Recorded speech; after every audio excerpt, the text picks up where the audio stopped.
What are we going to be doing today? Today, we're going to be able to sketch a curve using the first and second derivatives of a function. So how we're going to do this, we're going to use the first derivative to determine our local maxima and minima, and our increasing and decreasing, and then we're going to use the second derivative to show concavity, and we're going to talk about what concavity is very, very quickly. So why are we doing this? Because this means we actually get to make a picture, show what things actually look like, and you don't even need a graphing calculator to do it. So let's start out talking about what is concavity. So concave, right? That's where the sort of the root of the word concave. And I want to know what it means to be concave in one direction versus concave in the other. So concave up. So basically, if we're talking concave up, we're talking this kind of shape where we may be, it doesn't matter if we're going downward or going upward, but our general trend is being yanked upward slowly. So the idea is, I don't know, imagine there's like a downward force pushing us upward. Even if we're falling, that downward force is slowly slowing our fall, and then eventually it slows our fall so much that we stop, and then we can turn direction. The basically the direction of the force is upward, and then concave down is the opposite.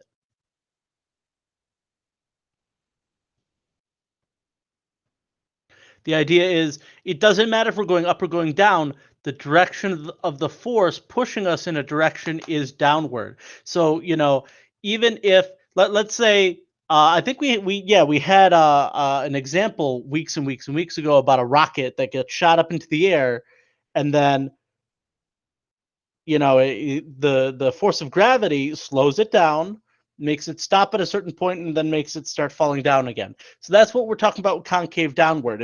It may be going up, but there's a downward tilt to it. Or if it's going down, not only is it going downward, but it's like going faster and faster and faster downward. Whereas concave up, it doesn't matter if it's going down or going up. If it's going down, it's actually slowing its descent and then slowly maybe even speeding up. And then if it's going upward, then we're talking about it going upward faster and faster and faster. All right. So that's this is sort of the shape that we should be talking about. All right. There's actually, I found yesterday a really good little chart. Let me see if I can find it, because I think it'll help to sort of give you an understanding. Now, I can only imagine that what I'm about to copy is going to absolutely flip out at me. I'm going to try my best to see if it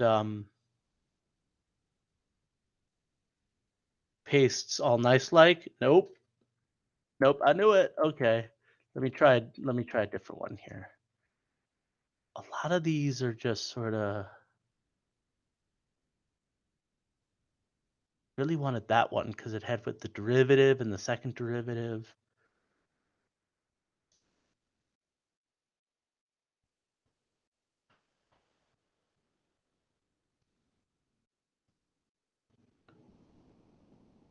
Let's try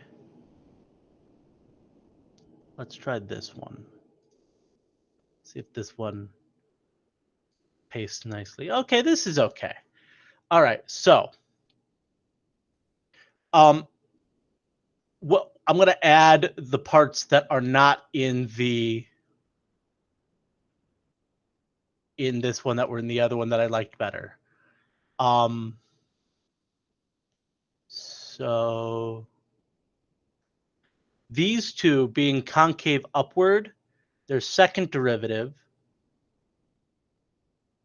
is positive. Okay? These two being concave downward, their second derivative is negative.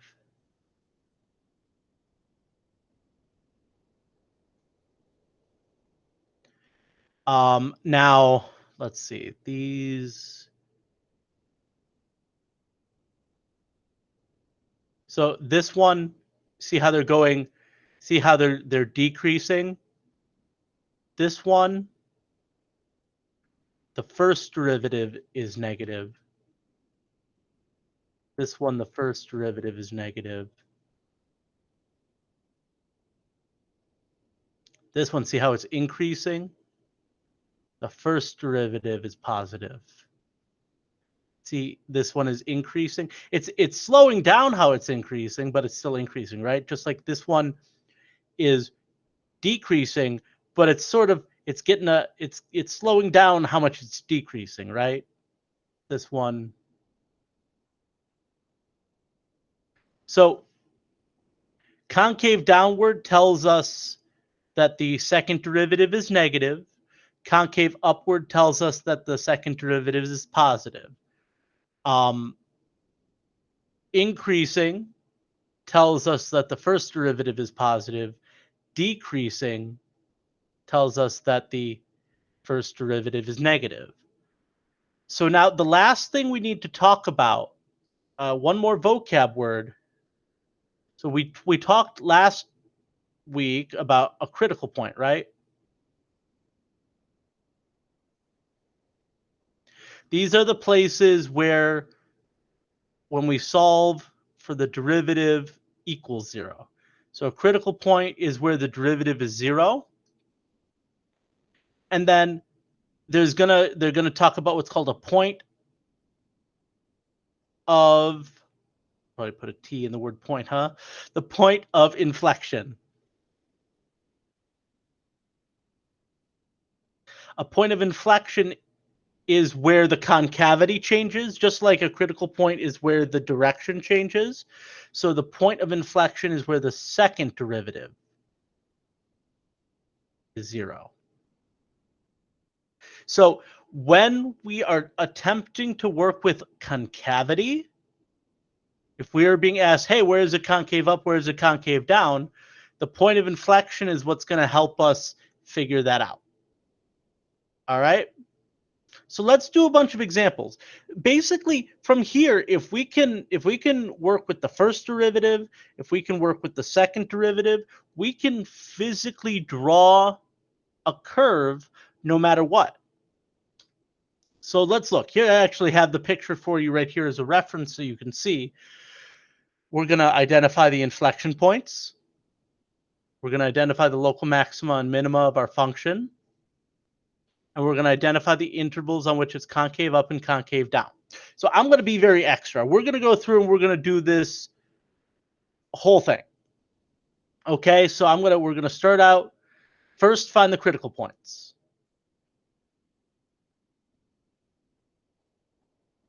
That's where the derivative equals 0.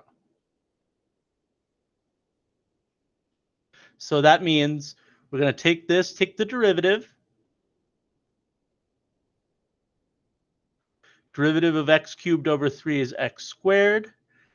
Derivative of negative x squared is negative 2x. And the derivative of negative 8x is negative 8. And we want to set that equal to 0 and figure out what the answer is. You could use the quadratic formula, but if you remember to factor,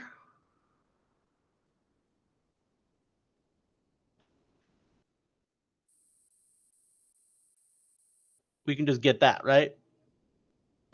Two numbers, you got to multiply to negative 8 and add to negative 2. They do so we know we're good. And then we set each of these equal to 0.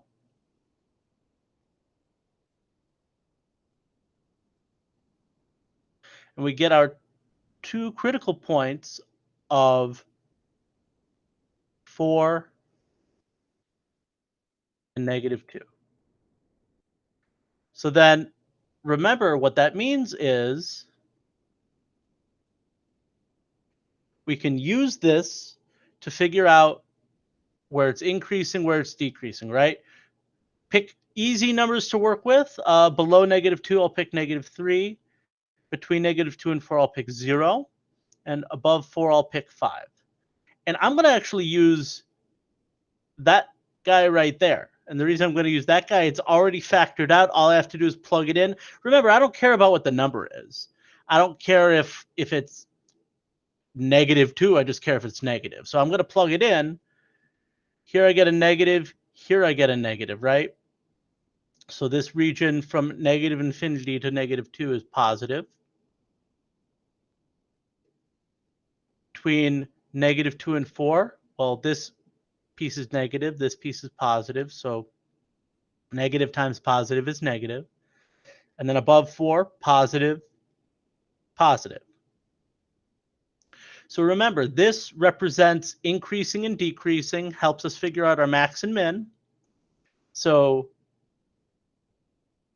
increasing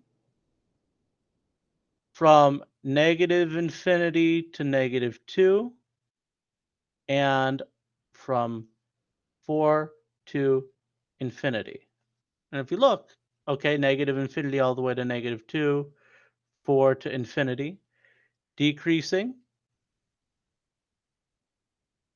in between there, right? -2 to 4.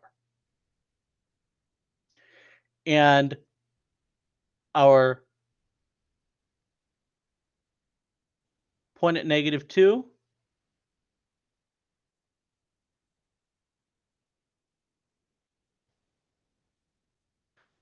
and if I go back in here, -2, what do we get? We get 16, -4, and 8/3. So we get like 12 minus 2 1/3, or 12 plus 2 1/3. That's a plus sign. Yeah, 12 plus 2 1/3. So 14 1/3.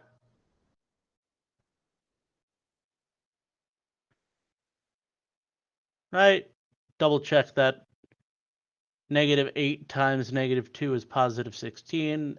-2 squared is 4. Negative outside. -2, that's a negative. Yeah, I was right. It was a negative. My apologies. See, this is what happens when I don't trust myself. No, actually, let's be honest. Always triple check your work. Always triple check your work, because you're usually wrong the second time too. All right, so 16 minus 4 minus 2 minus 2/3. 16 minus 4 is 12. Minus 2 is 10. Minus 2/3, 9. There we go. And then our minimum, and these are local max, local min. And our minimum over here is at 4. Plug in 4, I get -32, -16, 4 times 4 times 4 is 64 divided by 3.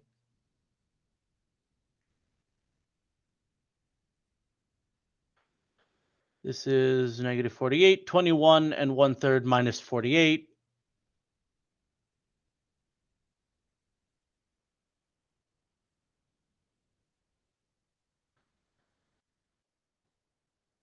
-26 1/3.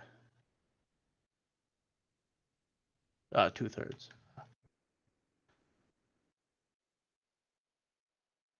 So there's our max, there's our min. So we've taken care of that part. Now let's take care of inflection points and concavity.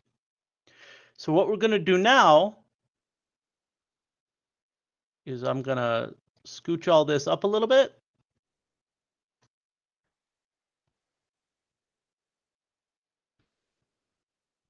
Just want the words though. I don't want the picture. There we go. Scooch you up. Do that. And then get rid of all this scratch work over here so I have more room later. Now we're going to basically do the exact same thing, but we're going to take the next derivative and move our way down. So the second derivative,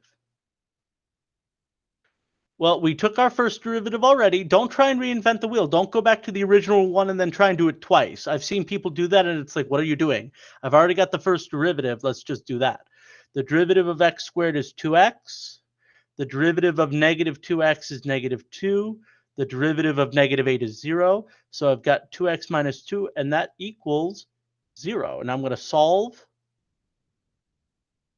and I get x equals 1, right?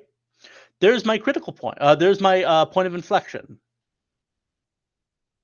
My point of inflection. So what am I going to do now? I'm going to do the exact same thing. I'm going to find, let's use 0 and 2.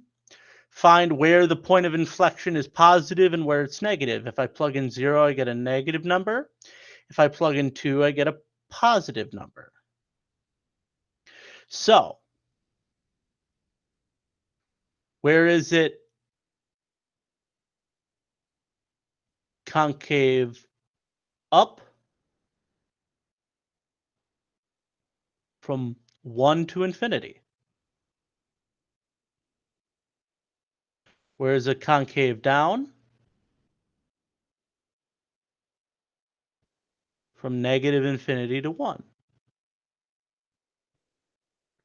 And what is my point of inflection? Well, my x value was 1, and if I plug that in, 1/3 minus 1 minus 8,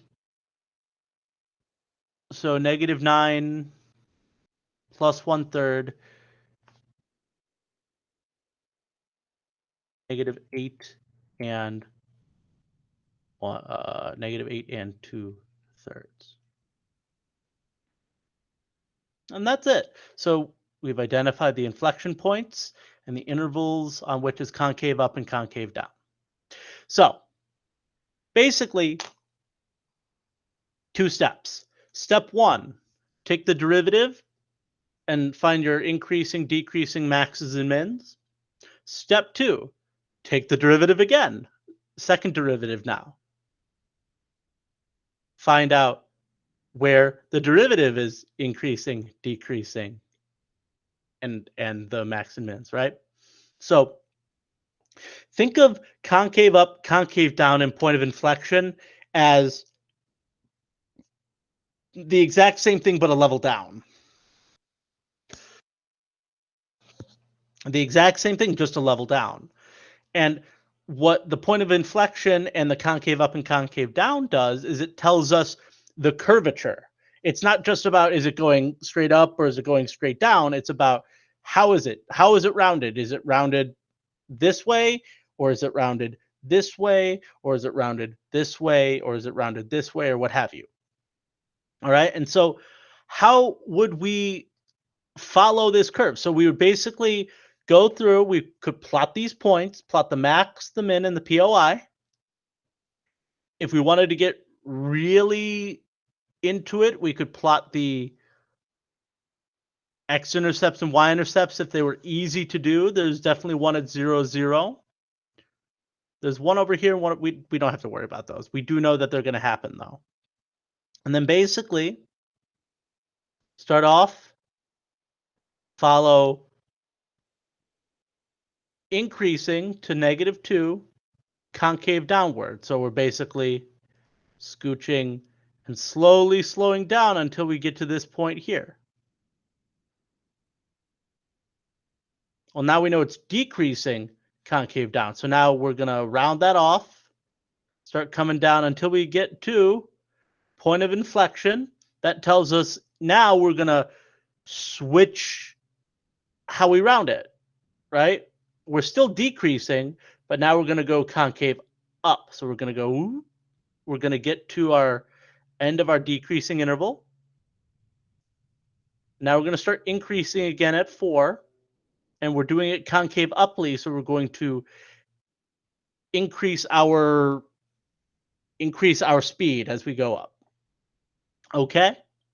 So once again, here's another one. Same idea. We even have everything right here. We're going to go through and we're going to do the exact same thing because we have to identify local maxima, local minima. So we have to do the critical points.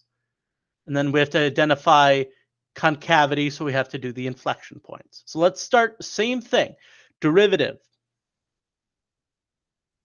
So we got 6/7 times, we're going to take the derivative of the outside times the derivative of the inside. So 2/3 x squared minus 1 to the negative 1/3 times what's on the inside, 2x.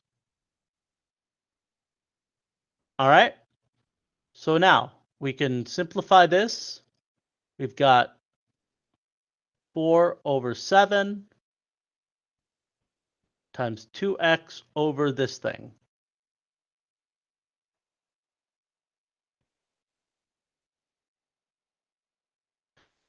So, a couple things we need to be careful about. We're not allowed to let the denominator equal 0, right? And that happens at 1 and -1. These are not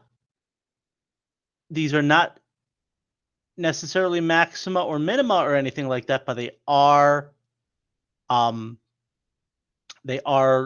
critical points, right? If we look here, you know, as I want to make it look straight, but you know, we do what we can here. These places here cause trouble, so be aware of that.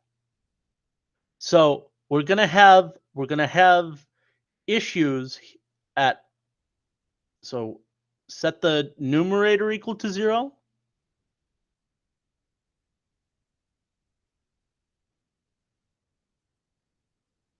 This is a critical point, and then set the denominator equal to 0. These are also critical points that we have to take into account.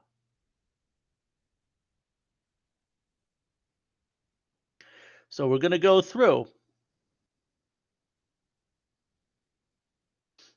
We're going to go through, and we're going to do our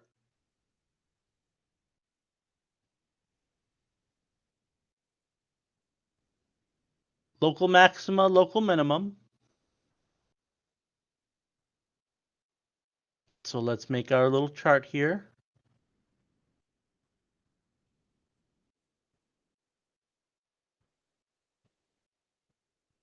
So we're going to have to pick points. We're going to have to pick points that that make this work. Let's do -2, -0.5, 0.5, and 2. You know, and you can pick whatever number you want, but the whole point is that we just care about positive over negative, right? So like at -2, negative over positive, right? So negative. At -1/2, negative over negative. At +1/2, positive over negative. At 2, positive over positive. We don't care what the number is. All we care about is maxima and minima. Now, I think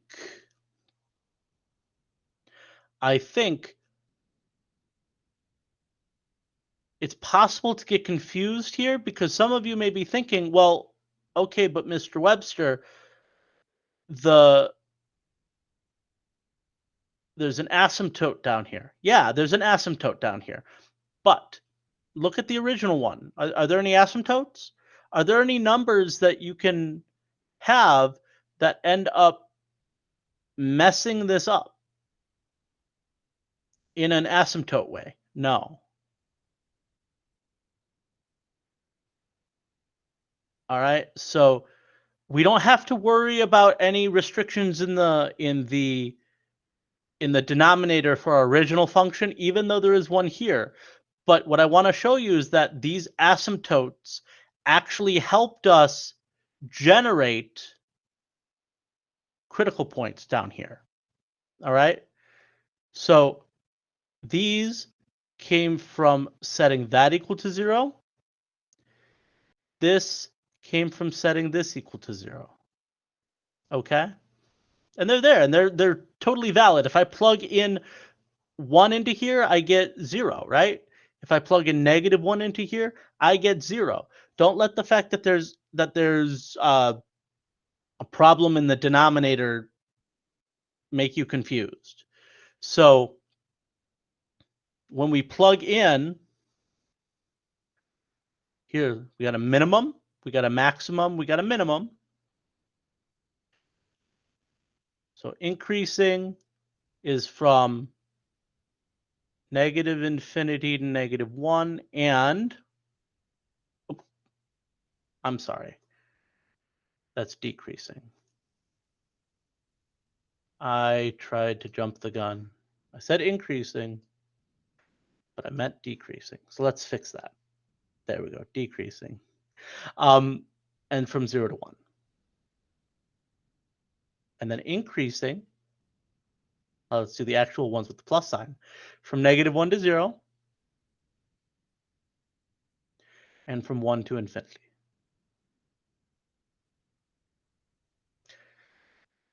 Our maximum happens right here at 0.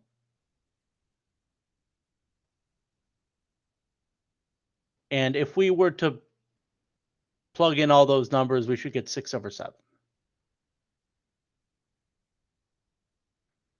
0, 6/7. And our minimum, we actually have 2 of them. One at -1, one at 1. And those have a y value of 0.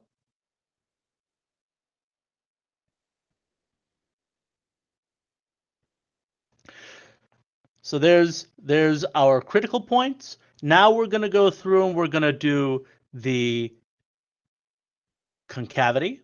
So once again, I'm going to scooch all this up. And again, don't reinvent the wheel here. We already have the first derivative. What we want now is the second derivative. Low d high minus high d low over low squared, right? Okay. Let's do this. Or if you would prefer to do the product rule, either way is fine. You should get the same answer either way. Let's simplify this first, just to make it easier on us.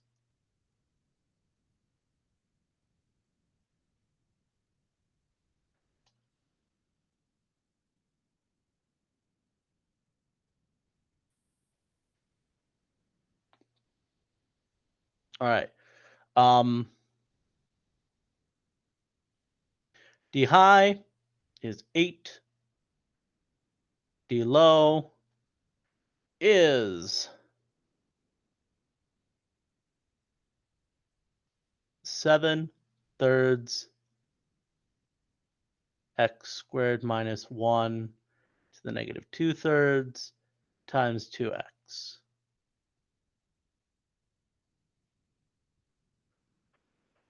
Okay, so low d high minus high d low over low squared. Low d high, so 7 times 8 is 56.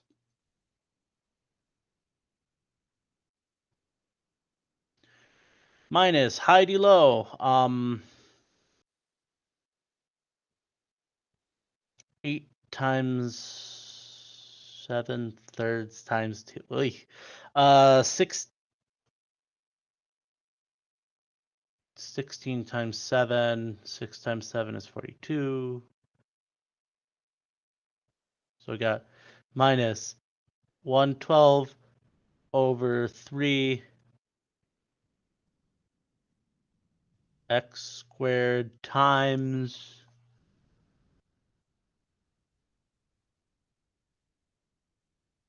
x squared minus 1 to the -2/3. Okay, all over low squared. So this seems ugly and awful to start off with.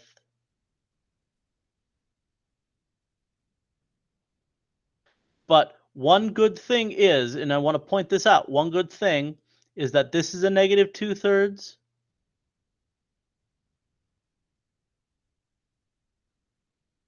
Why is that a negative 2/3? Oh no, I'm writing everything together. What did I do here? That's silly. This should be up here. This is what I get. I'm sorry. Let's write all this.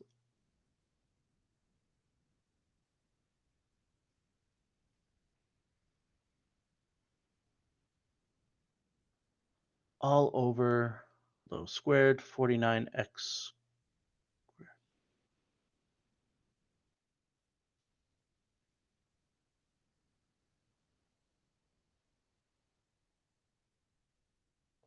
So here's the one thing about this.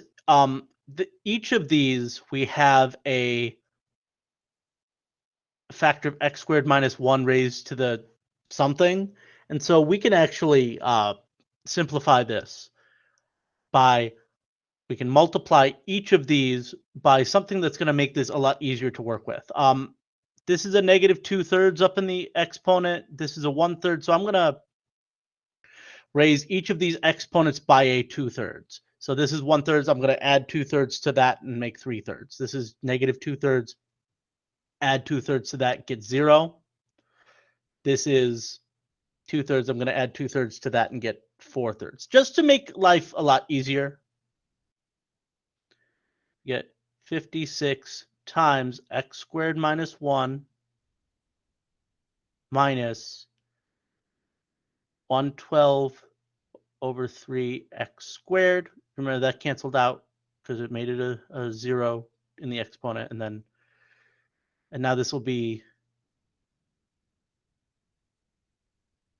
and we don't really care about the denominators where we can put all the extra crap, and that's fine. So yeah, so here's what we can do. now that we've made that slightly simpler, is we can solve the top equal to 0, solve the bottom equal to 0, find all of our possibilities. So the top equal to 0, we've got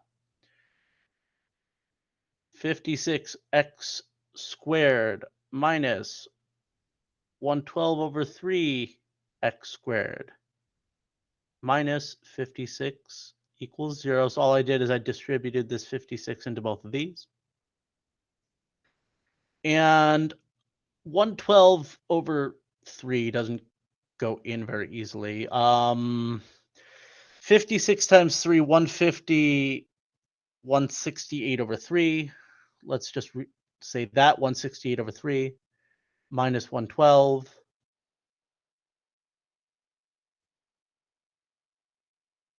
We got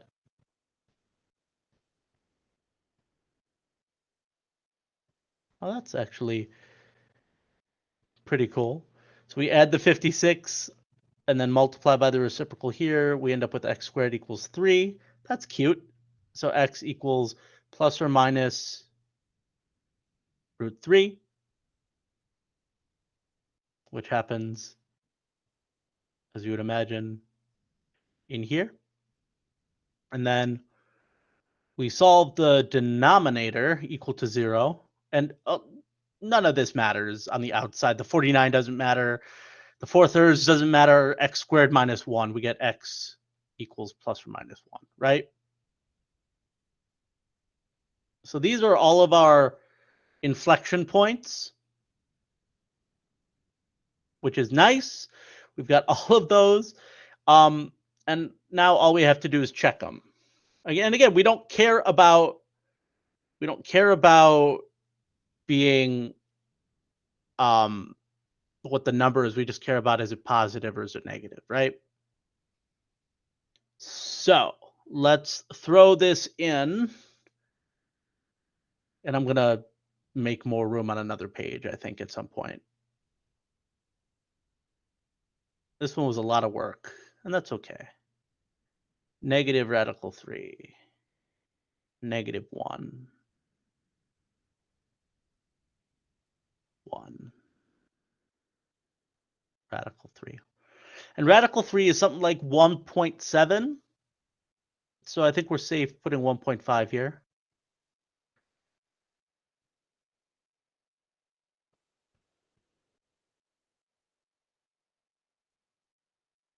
And then again, just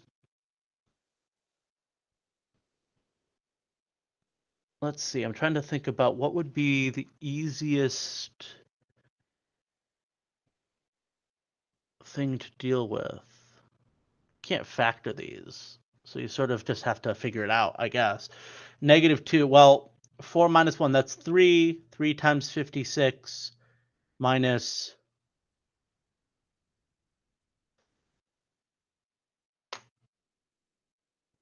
And I will tell you, this is a level of problem where if they're giving you this, you're probably not going to have anything but a calculator to work with. 56 times 3 minus 112 times 4 divided by 3. That's positive. Positive on top, and then this is easier. Positive on bottom. So it's positive here.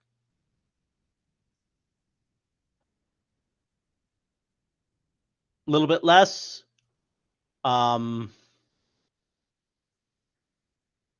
56 times 1.5 squared minus 56 minus 2 over 3 times, I'm just literally just throwing this into the calculator. Just one piece at a time. So on top, if I plug in negative 1.5, I get a negative number. If I do it on bottom, I get a positive number. So this is negative. So what you're seeing here, and again, if you look at the picture, it's it's coming downward, but it's slowly picking up speed. It's very slight based on this picture, but it's actually sort of like that. And then as it gets to right here, it's actually doing that. Now what we're going to see here is when we plug in 0, we get negative on top and positive on bottom. So this is negative, and that's why this is concave down here, right? Then we're going to see all of these places where there's an x, it's an x squared. So if we found this out, we found this out, right? And that's why, so it's actually sort of hooking like that. And then this is going to hook like this. So what's really nice about this one, I guess, as ugly as this work here is, because of all these x squareds, and there's only x squared stuff anywhere, right? All the other stuff, all the other terms either went away or combined to make another x squared. And so once you find the stuff on the left, you've got the stuff on the right because it's symmetrical, right? Which is really, really great. Even functions are the best. Symmetrical stuff. So this is our, and then we can go through, we can plug these things into our x value right here. We're going to get a lot of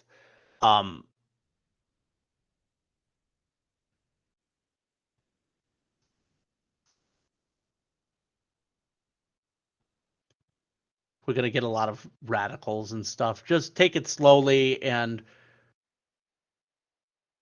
it's all gonna look pretty radically in here. I think if you do this one, what do you end up with? Radical 3 squared, so that's negative radical 3 squared, so that's 3 minus 1 is 2. Square it, that's 4. Cube root it, so we got 6. Cube root of 4 over 7, and you can just leave it like that. Like I'm not gonna Honestly, remember on the AP exam, if you get something this maniacal, don't simplify this stuff. Literally just take the radical 3, put it in here, and then you're done. Like literally, if the AP exam decides to threaten you with something this ridiculously gnarly,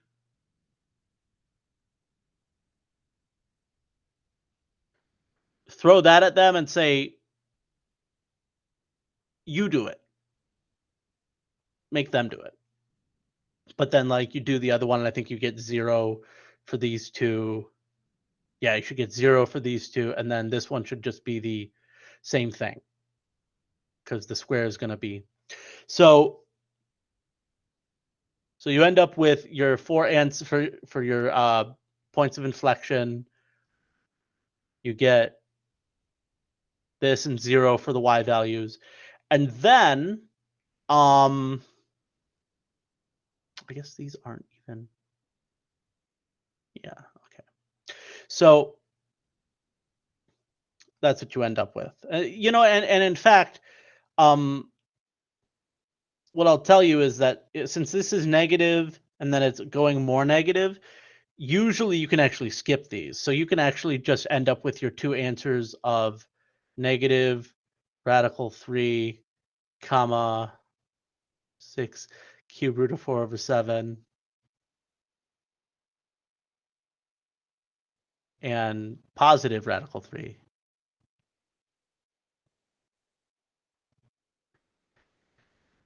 Six cube root of 4/7. And that's a 3 in here. Yeah. Okay. So that's our points of inflection. Concave up, concave down. Well, where's a concave up? Where it's a plus sign. Where's a concave down? Where it's a minus sign. So it would be infinity to -3 and negative radical 3 and radical 3 to infinity. And then where is it concave down? Negative radical 3 to positive radical 3. Right? And I want to take the time to show you these. I'm deliberately avoiding the really easy ones because I want you to see the complex situations. The basic skill is simple. Take the derivative, set the derivative equal to 0, solve for those, find is it positive or negative, and then use that to determine max and min. Then do it again with the double derivative. Here I'm trying to show you the more eccentric ones on purpose. So here's actually this is a much easier one. So same thing. First take the first derivative.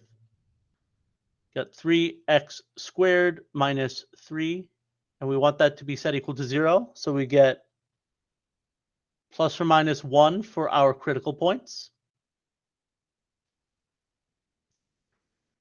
You know, then we can go through and we see, well, let's plug in a -2, a 0, and a +2. Okay, at -2, we get a positive. At 0, we get a negative. And at 2, we get a positive, right? So once again, increasing,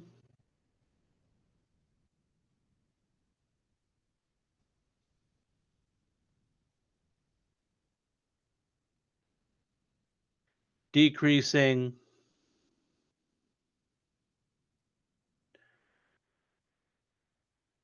we have a max? Yes, we do at -1, comma 0, right? Plug in -1, 3 times 1 minus 3 is 0. Do we have a min? We sure do at +1, which is also going to be, oh, sorry, not 0, because I'm plugging it into the first derivative. We got to go back to the original function to find the point, right? So -1 plus 3 plus 4, that's 6. There we go. Our minimum, plug in 1, minus 3 plus 4. 1 minus 3, -2 plus 4 is 2. All right, so there's the first part. Then we need to do the double derivative.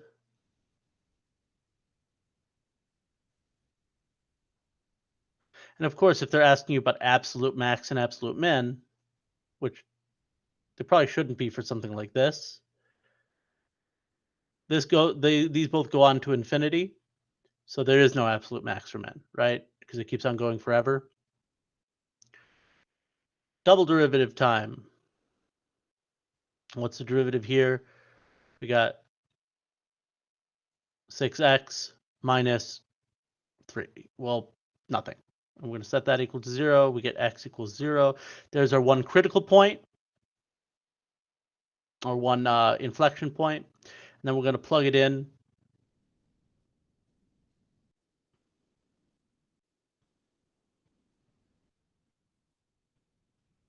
At -1, we get a negative. 1, we get a positive. So our inflection point at 0, 4. Again, we go back to the original to find what the point is. And then it's concave up from 0 to infinity. That's where it's positive. And concave down from negative infinity to 0. That's where this is negative. And I want to point out, identify the coordinates. This is a big clue that you need to make sure that you give the whole coordinate here. You need to give the x and y value. So just be aware of that. Because if it's talking about a coordinate, it's talking about x comma y. All right. This one I wanted to show you because it's actually a really interesting situation. The function is really easy. And so that might actually, in some cases, make you overthink. Don't overthink. Look at our function here. This thing. What's our derivative? 2x minus 10, right? So our critical point is going to be where this equals 0. That's 5.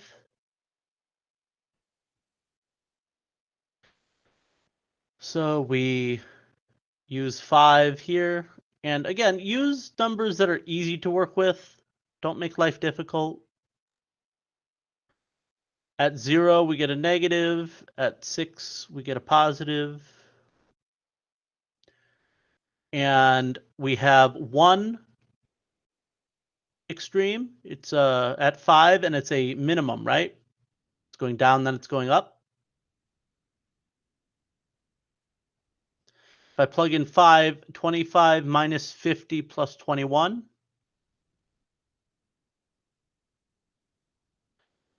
Negative 25 plus 21, negative 4. There's our minimum. So there's the first derivative thing. Now we're going to do the second derivative. Our second derivative.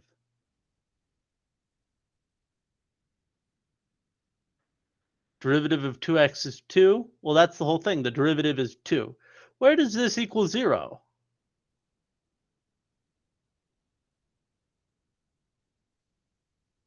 Of course, this is the perfect time for everything to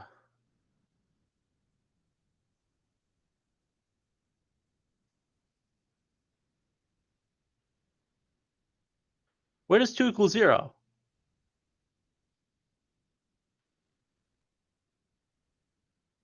Nowhere, right? This doesn't have a second derivative that gives us anything. So is there an inflection point? No. Where's it concave up or concave down? Well, it's always positive, so it's always concave up, right?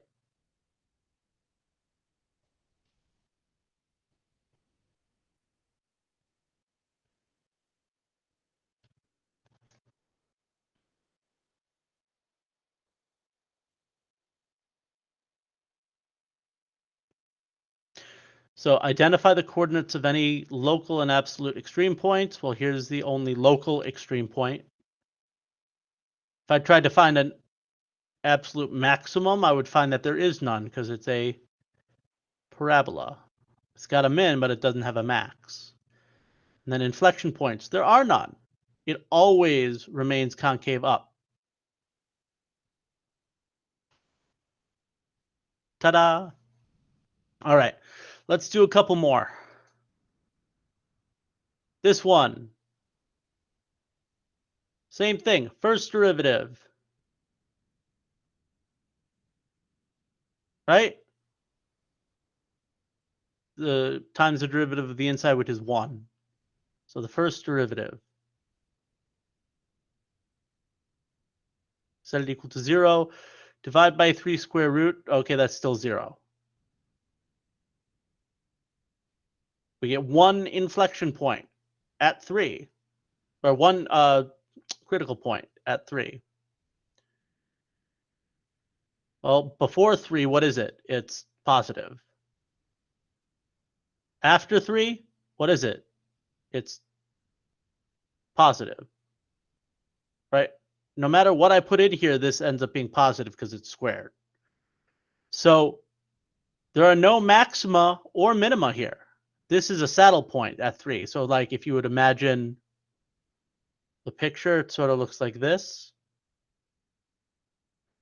where this horizontal tangent line is like this, but there's no maximum or minimum. So local, none.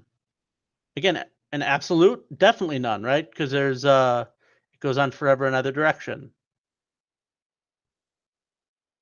Inflection points. Well, let's go one level down and see what we get. The double derivative. Again, bring down the 2 times the derivative of the inside. That's just 6 times x minus 3. Well, so that's, again, if we want to set that equal to 0, divide by 6, add 3. I still get 3. Right? And it's still the same idea. Before 3, well, it's a negative number, right? Above 3, I get a positive number. So what's my inflection point? So that's what it's asking about. Inflection points. Well, what's the inflection point? 3, comma, back to the original. 3 minus 3 is 0. Cubed is still 0 plus 4. Hey. And then it says graph it. Well, okay, so I know that there's an inflection point. I'd probably be able to find like a y-intercept or some zeros or stuff like that. You can do that. Yeah, because if you tried to find a y-intercept, you'd get like negative 25 for the y value when x is 0. So you could get a pretty decent picture. You know it's always increasing. Here's my, no. Here's my terribly drawn graph here. You know, you can be like, okay, that's negative 27. Put something here at 3 so that I remember that there's an inflection point.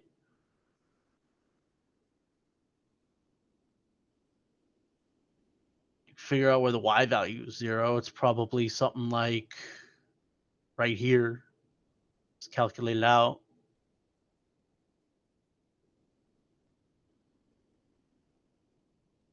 Yeah, subtract 4, cube root, add 3. Probably like here. So up until 3, at the point 3, 4, where the inflection point is, we're going sort of like this. Concave downward, right? So it's kind of got like a, I really have this desire to be better than this. Let's see. It's sort of like a swoosh coming like that, right? Trying to have like a situation going like that. And then now we're going to switch and make it a positive concavity. Yeah, sure. All you'll have to do is do a multiple choice and be like, okay, which one has the correct concavities and increasings and decreasings. But yeah, something like this or like this, kind of.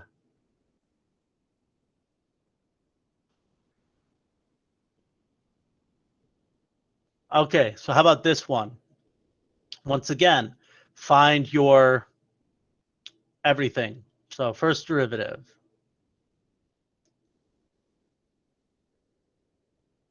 Remember, we've got endpoints here from 0 to 2 pi. So we don't care about anything except that. So let's figure out our y prime. Where is that equal to 0? Where is cosine of x equal to -1? Cosine is our x value, so -1 happens at pi. And that's the only place it happens between 0 and 2 pi. So we're good to just leave it as pi. So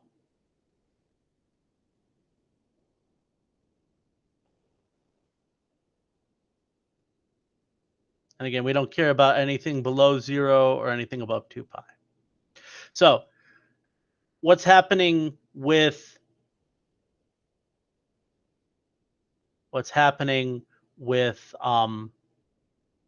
this before? Well, let's pick a good thing here. Let's go with pi over 2. Pi over 2 is usually an easy number to work with. Cosine of pi over 2 is 0, so this is 1, so this is positive, right? We're going from 2, 1 to 0 in it. Now we're going to go this way, see what happens at 3 pi over 2.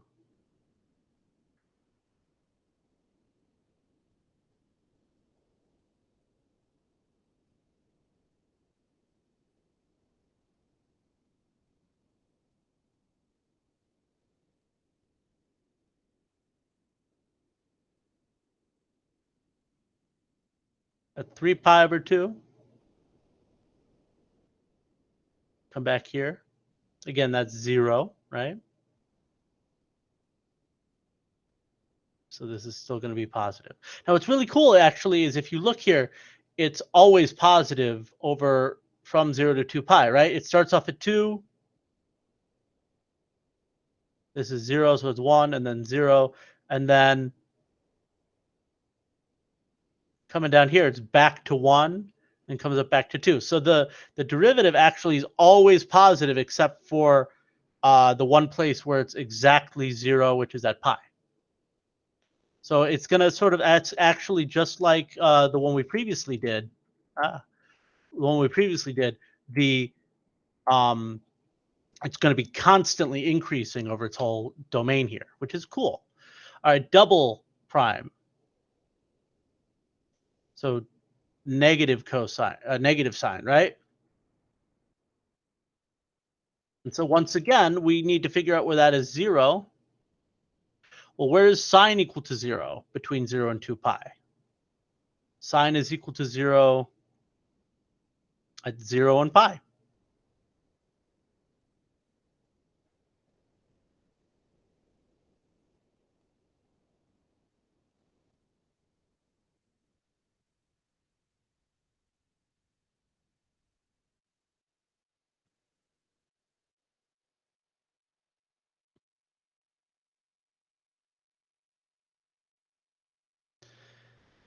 And again, we don't care about anything that happens below 0 or above 2 pi. So this being 0 actually didn't mean anything.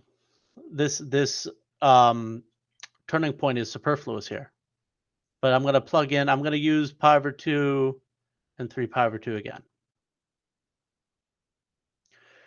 What is sine at pi over 2? Sine at pi over 2 is 1, so negative. So that means that this is a negative here. 3 pi over 2 sine is -1, negative, 2 negatives make a positive here. Okay, so identify the coordinates of any local or absolute extreme points. We're probably going to have to check the endpoints here, right? If I plug in 0, I get 0.